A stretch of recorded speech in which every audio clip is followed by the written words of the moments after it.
Hey everyone, welcome back to my channel and welcome if you're new. My name is Taddy G and this channel is all about me taking you guys along for the journey with me as I build this clothing brand. So guys, before I even started my YouTube channel, one question that I always used to get was, why did you register your company as a private limited company? And what do you think, like, should I register as a private limited company or a sole trader? Like, how should I do it? And in this video, I'm going to be talking to you guys about both sole trader and limited company, and also why I actually regret registering as a limited company straight off the back.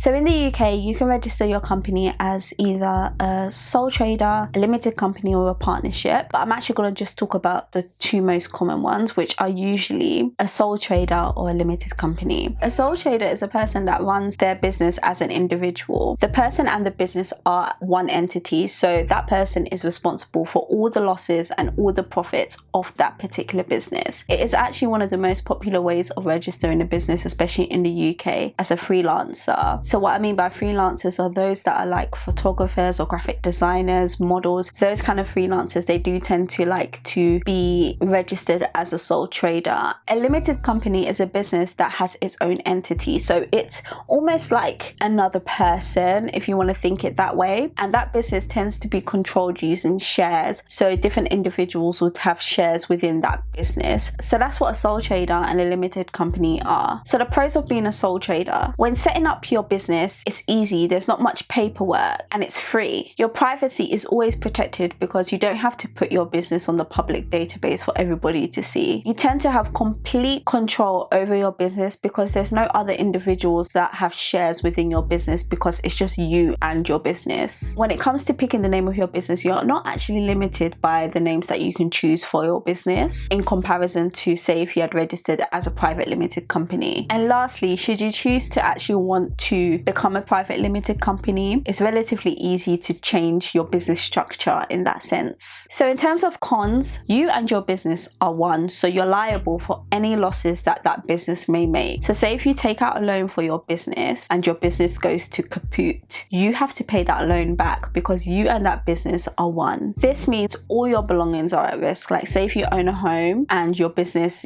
gets into some trouble, your home can be repossessed in order to alleviate any debts that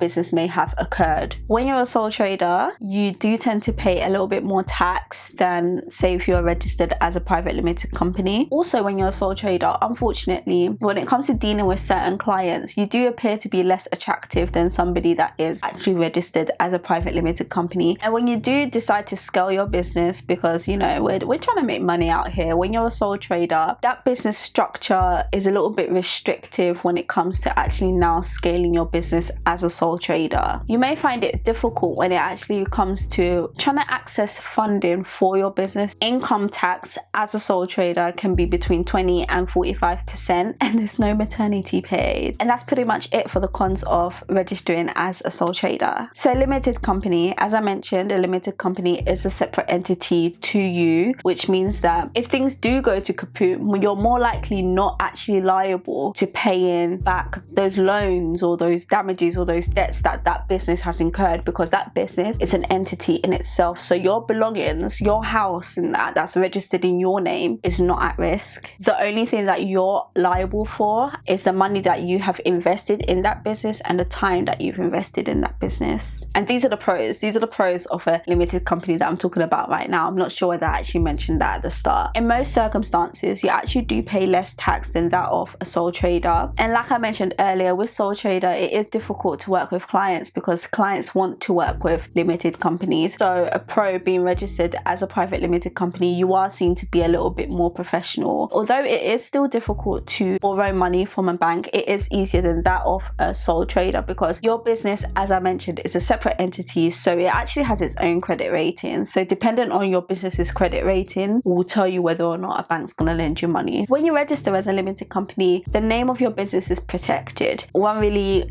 cheeky thing that you can do as a private limited company. As a director, you can actually take a minimal amount of salary and actually take dividends instead. In taking a minimal salary, it means that you can reduce the amount of tax that you pay to the tax man, and I do feel like this is something that a lot of directors do when they run a limited company, because you know they want to maximize expenses so that they're paying less tax, so that they're losing less money to the tax man. That's why the rich get richer, man. This is one of the reasons why the rich get richer, because they find a way to kind of like go around this whole like paying tax thing. I personally don't quite know how it works as of yet, but yeah, I've got an ongoing joke where I always say that, you know, I'm never going to pay back my student loan because I'm never going to earn more than what I need to earn in order to pay it back. So yeah, so limited company cons, and these are the things that I wish I knew before I registered as a limited company. There's more paperwork. When you're setting up as a private limited company, there's more paperwork, and you actually have to pay to register with Companies House, and then year after year you have to pay something called, I believe it's a confirmation statement, and that can be like £13 or something, like every year that you have to pay to Companies House. The details of your company become public records, so your privacy is not protected. When you make decisions within your business, if you've got shareholders within your business, when you make big decisions, you have to consult these shareholders. You just can't do things. And even though you do tend to pay less tax, it's advisable that you actually get an accountant to actually help you maximize the profitability of your business. Is profitability a word? We're gonna go with yeah.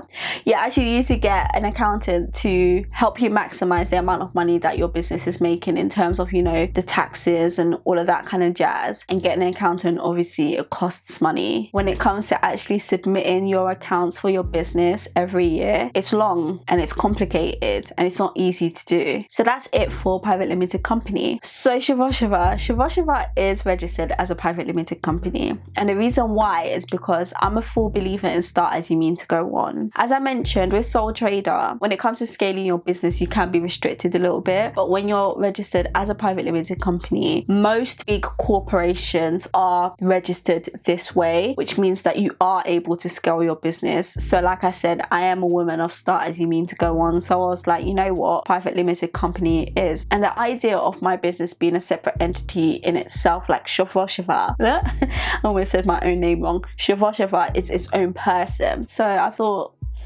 yeah, sounds about right. And then knowing that I'm able to control my personal income, it made sense to me, because like I said, with sole trader, you and the business are one, your finances are combined, but with a private limited company, you control how much salary you get. So I was like, yeah, I'm just gonna register as a limited company, and plus, you know, it looks good, you know, Shiva Ltd, you know, it makes sense to me. But what I didn't think about was the work that goes into being a limited company is long. What I was seen is a lot of businesses, like especially with young people that have registered as a limited company, do end up being dissolved, and that's because it's long. The paperwork is long and it can be quite expensive, and if you don't submit your accounts properly, that taxman is coming, they come and fine you for fun, like they don't play, and it's a lot of money as well. I've had a fine letter before, guys. I've actually had a letter from, I think it was HMRC, and they wanted to fine me, and I didn't even know what the fine was for, but luckily I did manage to actually clear it up. But this is what I'm saying, like they fine you for fun. That extra paperwork is just not necessary for somebody that's just starting out. Like, I'm trying to focus on marketing my brand, get manufacturers for my brand. Those are my daily stresses, and then on top of that, I have to start thinking about all these accounts that I have to file. Like it's not worth the extra work, especially when you're starting out. And I do actually wish that I just registered as a sole trader. And the benefits that you get from being a limited company, it's not something that actually comes immediately. It is something that comes like later on down the line. So it's like, why have I stressed myself being a limited company when I'm not even going to reap the benefits of being a limited company until like further on down the line? And in all honesty, being registered as a private limited company, guys, I'm not even going to sit here and lie, I still don't even really understand what is expected of me. and I'm scared. So yeah, that's all I've got to say. And guys, please register your businesses. Actually register them, because it is law for you to register your business. You do need to register your business, because if that tax man catches you, you're pissed. So guys, thank you so much for watching my video and hearing me ramble. I hope it's all made sense. Please don't forget to like, comment, and please guys, click that subscribe button. I think it's down here. Click it now, and I'll catch you guys in my next video. Bye.